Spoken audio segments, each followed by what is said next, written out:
कल्पना कीजिए, आपके सामने एक ऐसा योद्धा खड़ा हो जिसके 3 बाण पल भर में ये तय कर दें कि युद्ध में कौन जीवित रहेगा और कौन मृत्यु को प्राप्त होगा। पूरे युद्ध का परिणाम बस उसी के हाथों में। ये कहानी है बर्बरीक की, जो महाबली भीम के पौत्र और शक्तिशाली घटोत्कच के पुत्र थे।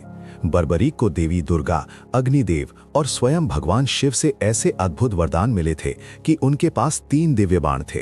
पहला बाण उन सभी को चिन्हित कर देता था जिनकी युद्ध में मृत्यु निश्चित थी। दूसरा बाण उन सबको चिन्हित करता था जिनका युद्ध के बाद जीवित रहना निश्चित था। और तीसरा बाण उन सभी को समाप्त कर देता था जो पहले 2 निशानों से बच जाते थे। सोचिए, उनकी ये शक्ति उन्हें किसी भी युद्ध का एकमात्र निर्णायक बना देती थी, जहां कोई भी उनके निर्णय को बदल नहीं सकता था। बर्बरीक ने प्रण लिया था कि वे हमेशा युद्ध में कमजोर पक्ष की ओर से ही लड़ेंगे। जब वे कुरुक्षेत्र के युद्ध में पहुंचे तो भगवान कृष्ण को यह ज्ञात हो गया कि यदि बर्बरीक ने युद्ध में भाग लिया तो वे अपने बाणों से दोनों पक्षों को समाप्त कर देंगे, क्योंकि युद्ध में कमजोर पक्ष लगातार बदलता रहता था। ऐसे में धर्म की स्थापना का महान उद्देश्य ही अधूरा रह जाता। तब कृष्ण ने एक भिक्षु का वेश धारण कर बर्बरीक को रोका और उनसे उनके महाशक्तिशाली बाणों की सत्यता पर सवाल उठाया।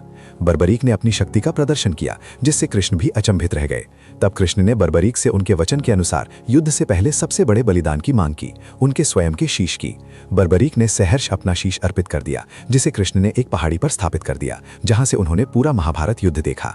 इस प्रकार जिस योद्धा के 3 बाण पूरे युद्ध का परिणाम तय कर सकते थे, वो स्वयं धर्म की खातिर एक ऐसा बलिदान दे गया जिसने उसके बाणों की पूरी शक्ति को धर्म के एक नए सत्य का प्रतीक बना दिया। और उसकी वही शक्ति।